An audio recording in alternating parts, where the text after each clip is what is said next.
Shalom pemirsa YouTube channel GKI Hosana dimanapun Anda berada, semoga Anda dalam keadaan baik selalu. Ya, jumpa lagi dalam program Kompas Iman, konten pembinaan Hosana, tentu bersama saya Ezer Lumika, ada rekan saya juga. Saya Deborah Stefani. Dan saya Pendeta Chandra Gunawan. Ya, dalam keadaan baik Pak Pendeta ya. Terima kasih. Baik. Sehat ya? Iya. Ya, dalam 3 edisi ke depan kita akan membahas tentang misi, begitu ya. Jadi nanti kita akan berdiskusi seputar isu-isu kekristenan dan sekarang kita akan mengangkat topik tentang misi. Baik, Pak Pendeta, ini bicara tentang misi. Ya, kita disebutkan bahwa kita harus mengabarkan Injil ke seluruh bangsa. Begitu. Ya.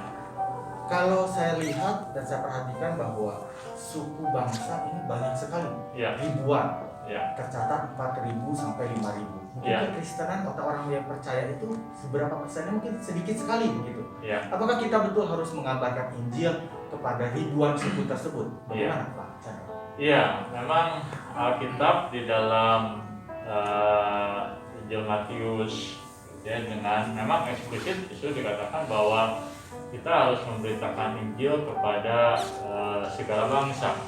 Dan juga waktu Tuhan Yesus berbicara mengenai akhir zaman, mungkin kita ingat dengan Matius 24, di situ Tuhan Yesus juga mengatakan bahwa sebelum akhir zaman itu berita Injil harus diberitakan sampai ujung-ujung bumi. Dan memang kesan kita adalah bahwa kecuali sampai orang yang ataupun suku yang masih belum mendengar berita Injil, misalnya mendapatkan mendengar itu, maka Tuhan Yesus tidak akan datang. Dan memang sekarang yang menjadi persoalan adalah apakah kita harus mengartikan kalimat-kalimat yang Tuhan Yesus tadi katakan itu secara harfiah ataukah kita memahaminya sebagai sebuah metafor, artinya sebagai sebuah gaya bahasa tertentu. Ya. Nah, sekarang menurut Bapak, ya ada. Kira-kira kalau Bapak membaca kalimat-kalimat seperti Tuhan Yesus ajarkan itu, kalau Bapak sendiri merasa kira-kira apakah yang paling baik mengartikan istilah-istilah segala bangsa itu adalah diartikan secara harfiah, artinya segala bangsa itu atau segala suku bangsa berarti detail sekali. Misalnya kalau kita lihat, katakanlah kita menyebut di Indonesia ada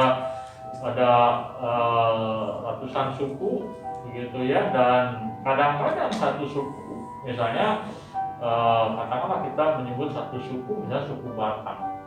Nah, suku ini pun masih ada lagi sub-sukunya, begitu.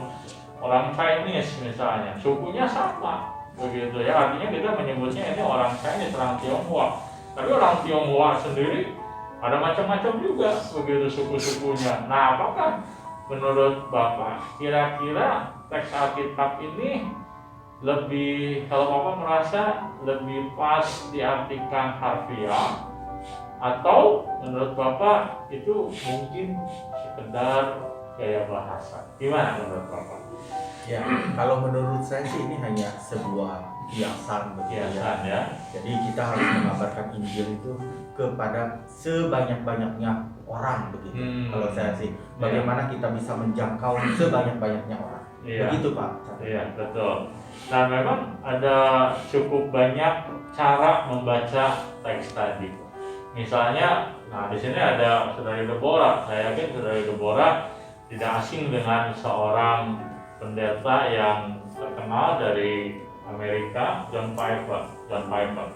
Nah, dia percaya bahwa yang dimaksudkan dengan segala bangsa, nah itu menurut dia itu bukan berarti bahwa setiap orang dari segala suku bangsa itu harus mendengar begitu tentang berita Injil, tetapi yang dia maksudkan dengan segala bangsa itu adalah bahwa itu menunjuk kepada representasi dari bangsa-bangsa. begitu. Jadi tidak berarti bahwa misalnya ada suku tertentu di pedalaman misalnya, nah orang tidak atau penginjil belum ke sana, belum ada berita Injil di sana, tapi masyarakat dari suku ini ada yang tinggal di kota, dia mendengar misalnya berita tentang Yesus. Nah maka menurut John Piper itu suku sudah mendengar, sudah dihitung mendengar berita Injil. Nah menurut John Piper gitu. Nah tapi ada juga penafsiran yang mengatakan bahwa segala suku bangsa ini diartikan secara metafora biasa, itu menunjuk kepada berbagai orang-orang yang hadir ketika berita Injil disampaikan setelah Yesus bangkit, khususnya dalam khotbah Petrus. Nah waktu Petrus berkhotbah dalam Kisah Rasul pasal 3 kan segala bangsa itu hadir. Nah jadi dikatakan bahwa sebenarnya nubuatan berita Injil, nubuatan mengenai akhir zaman itu sudah terpenuhi. Kapan? Ketika Roh Kudus turun, berita ini sudah disampaikan kepada segala bangsa. Artinya bukan kepada orang Yahudi, tapi juga orang di luar Yahudi pun mendengar. Artinya Yesus bisa datang kapan saja. Nah, kira-kira kalau menurut saudari Deborah nih, ya, kira-kira kalau saudari Deborah melihat berbagai penafsiran ini, lebih seret yang mana gitu ya. Nah ini bicara soal penafsiran ya, ada berbagai pandangan yang berbeda. Nah kalau saudari Deborah sendiri memandang bagaimana? Menurut saya secara pribadi sih mungkin emang ya apa yang ditulis di Alkitab itu juga bersifat metafora seperti itu kan. Jadi bagaimana ya segala suku bangsa itu merepresentasikan ya sebagian orang-orang yang dari suku-suku itu. Tapi juga saya tadi setuju dengan Kak Ezer yang mengatakan bahwa kalau ngomongin segala suku bangsa ya memang Injil itu perlu kita beritakan kepada sebanyak-banyaknya orang. Jadi kita tidak hanya merasa cukup dengan keluarga saya saja yang sudah percaya, tapi orang-orang ada yang kita tahu belum percaya. Itu tuh juga jadi ya kita artikan bahwa kita harus mengabarkan Injil kepada sebanyak-banyaknya orang. Iya betul. Dan memang waktu kita berbicara mengenai bagaimana apakah di antara pandangan-pandangan yang berbeda itu yang paling benar yang mana, barangkali kita bisa mengatakan bahwa pandangan yang berbeda itu saling melengkapi. Tentu maksud Tuhan Yesus waktu dia berkata bahwa beritakanlah Injil kepada segala bangsa bukan berarti bahwa setelah peristiwa Pentakosta ya sudah semua tergenapi, kita udah gak usah repot-repot lagi untuk memberitakan Injil kepada bangsa-bangsa yang kita belum belum pernah mendengar berita Injil. Tapi juga satu sisi kita juga kan percaya bahwa kedatangan Tuhan itu unconditional. Artinya tidak bergantung kepada kondisi tertentu. Makanya Alkitab Alkitab katakan dia bisa datang kapan saja. Begitu. Ya, kurang lebih begitu. Iya. Menarik sekali ini. Jadi saya juga kepikiran tadi dengan istilah kan tadi segala suku bangsa. Nah, di Alkitab ini kan juga ada istilah sampai mengabarkan Injil menjadikan semua orang muridku tuh sampai pergi ke ujung-ujung bumi. Nah itu kan tentunya kita tahu ya, bumi itu kan bulat tidak ada ujungnya gitu. Berarti ketika Tuhan Yesus mengatakan sampai ke ujung bumi itu juga bersifat kita bisa artikan sebagai sebuah metafora. Iya. Nah ini memang menarik juga ya perkataan bahwa ujung bumi itu yang mana, apalagi dalam ilmu pengetahuan kita tahu bahwa bumi itu bulat, kalau terus diputarin ya balik lagi ke tempatnya sama, ujungnya yang mana begitu ya. Ya itu adalah pemikiran yang kritikal, saya kira baik gitu. Nah maka waktu kita mencoba memahami terminologi Alkitab, nah ini kesulitannya begini. Pertama kita dapat memahami Alkitab di dalam konteks cara berpikir zamannya.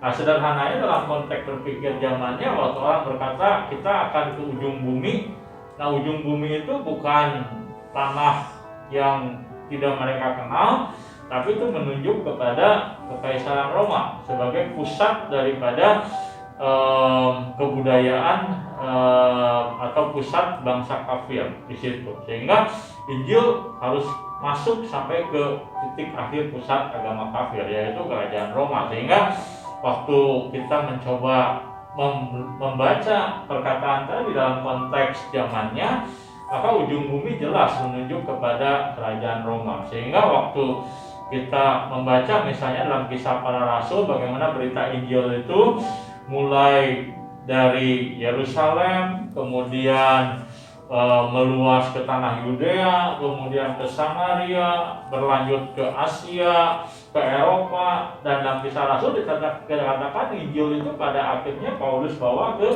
Roma. Nah, maka dalam konteks zamannya itu sudah sampai ujung bumi. Nah, tapi kesulitannya waktu kita membaca teks Alkitab, ada kalanya teks Alkitab itu dituliskan beyond, melampaui dari pemahaman orang-orang di zamannya. Nah, sehingga kita bisa mengatakan bahwa walaupun orang-orang di zamannya berpikir bahwa ujung bumi itu adalah Roma, tetapi yang dimaksudkan Alkitab bisa melampaui itu. Karena selalu ada orang-orang pusat-pusat kerajaan dunia ini yang belum mengenal Tuhan pada waktu Roma, tapi kan masih ada juga wilayah-wilayah di luar itu. Dan kemudian dalam sejarah pelayanan misi kita kemudian melihat para rasul seperti itu. Maka ketika Injil telah sampai Roma, mereka nggak berhenti di situ. Sebagian rasul ada yang pergi ke Inggris, bahkan menurut tradisi konon katanya ada rasul yang sampai pergi ke tanah India. Nah, sekarang menurut Bapak kira-kira kembali kepada pertanyaan tadi ya, Bapak kira-kira kalau mendengar istilah seperti tadi sampai ujung bumi, nah kira-kira Bapak merasa bahwa ujung bumi itu apakah seperti tadi itu menunjuk kepada kota Roma, ataukah Bapak memandang bahwa ujung bumi itu terminologi yang bersifat kiasan, metaforikal, itu menunjuk kepada wilayah-wilayah yang masih belum mengenal Injil secara umum. Bagaimana menurut Bapak? Ya, kembali lagi tentu itu sebuah metaforikal. Jadi kita tidak bisa mengartikan letter begitu ya. Tapi jangankan ujung bumi, Pak. Di Bandung aja atau di tempat lingkungan saya pribadi, di kampung saya begitu, ujungnya saja saya tidak mengetahui yang mana begitu ya. Bagaimana ujung bumi begitu ya. Betul. Jadi waktu kita sekarang berbicara mengenai ujung bumi, betul udah pasti itu metaforikal. Oleh karena waktu kita berbicara soal ujung begitu ya, apalagi tadi waktu kita tahu bahwa dunia ini bulat, dan begitu banyak orang yang sebenarnya ataupun wilayah yang belum percaya kepada Tuhan, ya itu adalah bisa kita katakan sebagai wilayah yang harus kita beritakan Injil Tuhan ke sana. Oke, kurang lebih begitu. Oke. Ya. Tadi Pak Chandra bilang tentang turunnya Roh Kudus begitu ya. Kabar Injil ini mungkin kita kenal setelah Roh Kudus itu turun. Gereja mengenalnya seperti itu. Nah, itu kan di perjanjian lama nih Pak. Bagaimana dengan zaman-zaman para nabi begitu? Di perjanjian lama begitu. Apakah ini juga sudah ada pemberitaan Injil? Lalu apa yang dilakukan oleh nabi-nabi tersebut? Apakah ini juga termasuk pekabaran Injil begitu? Iya, betul. Jadi ini menarik sekali karena waktu kita membaca pelayanan Injil ataupun kesaksian tentang Injil, perintah tentang Injil, kita membaca bahwa seolah-olah pelayanan pemberitaan Injil ini sudah baru dimulai ketika hari Pentakosta. Karena kan dari Tuhan Yesus sendiri yang berkata kepada murid-muridnya bahwa mereka tidak boleh meninggalkan kota Yerusalem, mereka harus tinggal di situ dan Roh Kudus akan diberikan kepada mereka. Barulah kemudian mereka akan menjadi saksi-saksi Tuhan, mulai dari Yerusalem, Yudea, Samaria sampai dengan ujung-ujung bumi, kan seperti itu. Nah, sehingga kita mendapat kesan seolah-olah di dalam perjanjian baru dimulai pelayanan misi. Perjanjian lama bagaimana? Nah, maka kita bisa mengatakan bahwa misi itu sudah ada di dalam perjanjian lama, tetapi memang di dalam perjanjian baru itu menjadi sangat efektif. Ya, artinya pelayanan misi katakanlah waktu kita berbicara soal pemberitaan Injil, undangan untuk bertobat misalnya. Nah, kita barangkali bisa juga melihat itu dalam perjanjian lama. Ya, bisa kasih contoh barangkali Deborah bisa kasih contoh dalam perjanjian lama, kita tahu ada kisah mengenai bangsa yang dimusnahkan Tuhan gitu ya, tetapi Tuhan gak begitu saja memusnahkan bangsa itu. Tuhan mengutus orang tertentu. Ya mungkin Deborah masih ingat kisah dalam peristiwa Abraham itu. Oh iya. Barangkali. Kota mana yang dihancurkan oleh Tuhan yang kita sering kali di sekolah minggu itu yang katanya istrinya jadi kayak malin kundang. Sodom dan Gomora ya. Iya. Betul kan ya, Deborah ya, bahwa kota ini sudah sangat berdosa, tapi Tuhan kan tidak demikian langsung memusnahkan mereka. Ya, siapa yang diutus waktu itu? Lot diutus Tuhan di situ. Artinya waktu kita membaca dalam kitab Perjanjian Baru, kitab Perjanjian Baru itu mengatakan bahwa Lot itu hadir di situ sebagai orang benar, dia menderita di situ. Bahkan bukan hanya Lot, ya kalau kita membaca kisah tentang pemusnahan dunia ini melalui air bah. Nah, bahkan di situ Nuh dikatakan oleh Alkitab sebagai apa? Kalau membaca kitab 2 Petrus, nah kita menyebut Nuh itu pemberita kebenaran. Begitu. Nah, jadi Nuh sebagai seorang pemberita kebenaran, nah ini sebenarnya setara dengan pemberita Injil. Hanya persoalannya adalah efektivitas daripada pelayanan misi dalam perjanjian lama dan perjanjian baru itu berbeda. Nah, jadi kehadiran Roh Kudus di dalam pelayanan misi umat Tuhan, nah itu berdampak berbeda sekali. Nah, jadi kalau di dalam perjanjian lama kita melihat bahwa orang itu dia diberitakan tentang pertobatan, tetapi yang mampu bertobat nyaris tidak ada. Dalam peristiwa Nuh tidak banyak yang bertobat. Di dalam peristiwa Sodom dan Gomora tidak banyak juga yang bertobat. Begitu. Nah, ini membuat kita bertanya-tanya ya. Kita mulai berpikir sedikit. Nah, kira-kira apa sih yang membuat manusia bisa bertobat atau satu bangsa bisa bertobat? Nah, menurut Saudari Deborah bagaimana kira-kira? Apa sih yang membuat satu bangsa bertobat? Kita membaca di dalam Perjanjian Baru ada banyak orang bertobat, tapi dalam Perjanjian Lama ada banyak orang tidak bertobat walaupun sudah diberitakan tentang berita penghukuman begitu. Dan kira-kira menurut Saudari Deborah apa sih yang membuat manusia itu bisa bertobat atau membuat manusia tidak bisa bertobat?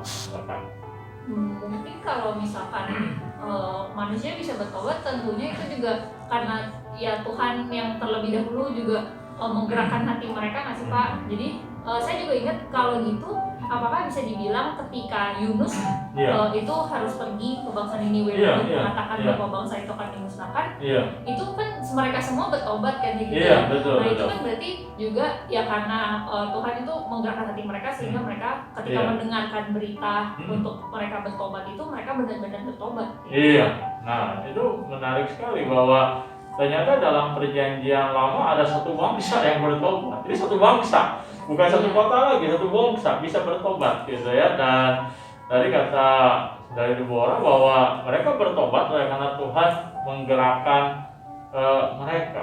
Nah, menurut Bapak kira-kira apakah betul bahwa orang itu supaya bertobat nggak bisa dengan sendirinya?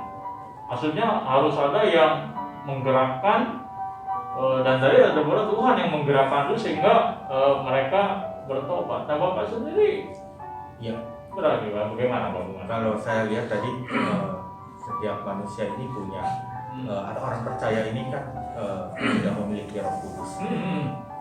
Itulah fungsinya kita meminta pertolongan kepada Tuhan dalam bermisi. Jadi apapun yang kita kerjakan dalam misi ini semua bergantung kepada Tuhan. Begitu. Ketika kita merasa gagal dalam bermisi begitu, kok tidak banyak orang yang bertobat begitu tapi itu saya pikir sudah otoritasnya Tuhan. Kita sudah kerjakan itu. Nah, yang Bapak katakan betul sekali bahwa di dalam pelayanan misi, jangankan kita, Rasul Paulus sekalipun gitu yang Tuhan panggil sebagai seorang dengan karunia pelayanan misi, dia pun di dalam pelayanan, kalau kita membaca kisah para rasul, dia ada kalanya memberitakan Injil dan orang bertobat. Ada kalanya ketika dia memberitakan Injil, orang tidak bertobat, menolak dia, bahkan melempari dia dengan batu-batu begitu. Nah, maka tadi seperti yang Bapak katakan bahwa kita waktu memberitakan Injil harus menyadari bahwa manusia secara natural tidak bisa bertobat. Ya, tapi tidak berarti bahwa kita nggak perlu memberitakan Injil. Gitu. Kenapa? Karena kita tahu bahwa Roh Kudus itu sudah dicurahkan dan Roh Kudus itu diberikan kepada kita. Dia bekerja dalam dunia ini, dan dia waktu Roh Kudus bekerja melalui pemberitaan firman Tuhan, tidak ada seorang pun yang tadi tidak bisa bertobat itu kalau Roh Kudus bekerja yang bisa menolak karya dia, sehingga dia pasti bisa bertobat. Nah, itu sebabnya saya rasa waktu kita terlibat di dalam pemberitaan Injil, nah kita harus mengerti bahwa ini tuh bukan bergantung semata-mata kepada kita. Maksudnya kita perlu belajar memberitakan Injil, tapi pemberitaan Injil bergantung kepada kuasa Tuhan. Nah, karena bergantung kepada kuasa Tuhan, waktu kita men-sharingkan Injil misalnya kepada orang tua yang belum percaya kepada Tuhan, atau kepada teman kerja, atau kepada siapapun, nah kita harus bergantung kepada Tuhan, karena kita tahu bahwa Tuhan yang bekerja, bukan kita yang berkuasa untuk menobatkan siapapun. Ya, kurang lebih begitu dari Deborah dan Bapak ya. Menarik sekali ya Pak. Jadi mungkin ini satu pertanyaan terakhir kali ya Pak, sebelum kita menutup tentang bagaimana misi itu juga diperintahkan Tuhan dan diajarkan Tuhan di dalam Alkitab. Mungkin kalau misalkan di dalam pelayanan misi sendiri kan tentunya yang harus terjadi adalah pemberitaan Injil dan mempertobatkan orang. Nah, kan tetapi bagaimana kan kita melayani misi juga bisa membangun infrastruktur daerah yang tertinggal, atau mungkin kayak mau meningkatkan taraf pendidikan di suatu daerah yang mungkin perlu dibantu seperti itu. Nah, bagaimana hal-hal itu bisa membantu kita untuk mempertobatkan orang yang belum bertobat sih Pak? Iya, ini pertanyaan menarik sekali karena banyak orang Kristen itu jatuh pada dua ekstrim yang berbeda. Satu sisi orang-orang Kristen tertentu percaya bahwa Injil itu yang paling penting berbentuk tindakan. Ya, percuma ngomong Injil, percaya Yesus dan lain sebagainya, tetapi tidak ada tindakan-tindakan real di dalam dunia ini. Ya, tidak ada aksi sosial yang nyata. Sehingga kalau orang hanya seperti itu, maka kita tidak bisa tidak memberitakan Injil dengan benar, tidak memberitakan Injil, atau kita barangkali dianggap tidak bersaksi atau apapun juga namanya. Nah, di sisi yang lain ada juga kalau orang Kristen tertentu berpandangan bahwa pemberitaan Injil itu adalah pemberitaan yang bersifat verbal, gitu ya. Jadi percuma bangun WC umum untuk masyarakat miskin, percuma membagi sembako di tengah-tengah pandemi kalau kita enggak memberitakan Injil lewat mulut kita. Nah, maka waktu kita mencoba untuk melihat yang benar itu yang mana, maka jawabannya yang benar itu dilakukan Tuhan Yesus, gitu ya. Karena Tuhan Yesus itu adalah model daripada pelayanan misi. Pelayanan misi itu modelnya dari Yesus sendiri. Nah, jadi di dalam Alkitab itu kita membaca bahwa waktu Yesus melakukan misinya, dia ternyata memandang bahwa pemberitaan secara verbal itu adalah bagian daripada pelayanan misi. Maka kemanapun Yesus pergi, dia selalu mengajarkan tentang kerajaan Allah. Dia selalu memberitakan tentang pertobatan. Nah, maka kalau Yesus saja di dalam pelayanan misinya memandang bahwa pemberitaan secara verbal itu penting, nah kita nggak bisa menganggap bahwa pemberitaan verbal itu tidak penting.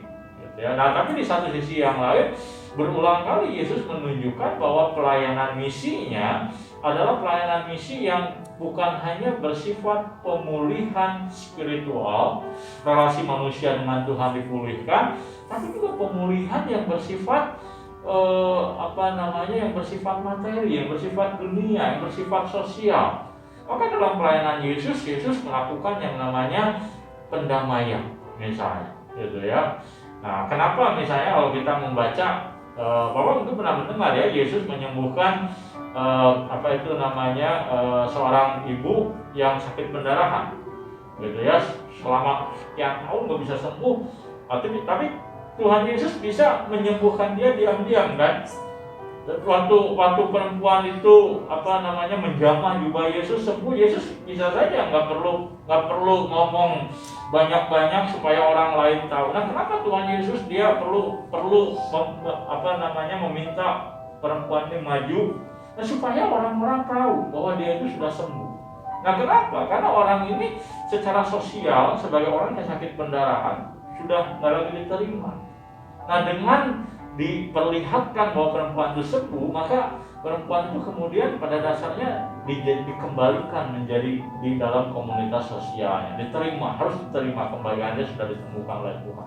Nah, ini menunjukkan bahwa Kristus memperhatikan bukan hanya pemulihan secara spiritual wanita ini percaya kepada Tuhan, tapi juga pemulihan secara sosial. Nah, maka seperti pertanyaan tadi, sebenarnya bagaimana Injil itu bisa efektif dalam dunia ini? Nah, maka Injil efektif dalam dunia ini tidak bergantung kepada aksi sosial kita, pasti. Ya, waktu kita memberitakan Injil tanpa aksi sosial pun Tuhan bisa berbicara. Nah, tetapi aksi-aksi sosial kita itu menjadi semacam bukti dari apa? Bukti nyata dari kuasa Injil yang mengubahkan orang-orang yang percaya kepada Injil. Gitu. Nah, jadi sebenarnya itu kita menyebutnya itu mengkonfirmasi daripada berita Injil yang kita sampaikan. Nah, jadi seperti itu saudara-saudara, waktu kita mencoba melihat kaitan antara pemberitaan Injil dengan kesaksian hidup kita dalam dunia ini. Oke. Jadi memang pelayanan Tuhan Yesus pun juga pelayanan yang bersifat holistik ya Pak Chandra ya. Betul. Wah, ini pembicaraan yang Betul. sangat seru sekali. Tapi kita akan berhenti dulu sampai di sini. Terima kasih kepada narasumber kita Bapak Pendeta Chandra Gunawan dan juga Bapak Ibu Saudara. Kita akan masih terus mendiskusikan hal-hal seputar misi di dalam video-video selanjutnya. Jadi pastikan Bapak Ibu Saudara untuk mengikutinya dan juga kiranya video-videonya akan menjadi berkat dan menjadi motivasi bagi kita untuk semakin melayani Tuhan di dalam pelayanan misi yang ada. Nah, sekarang kita akan berhenti dulu sampai di sini. Terima kasih sudah menyaksikan. Kita akan berjumpa lagi di dalam video selanjutnya bersama saya Deborah Stefani dan rekan saya Izer Lumika. Ya, sampai jumpa. Tuhan Yesus memberkati. Sampai jumpa.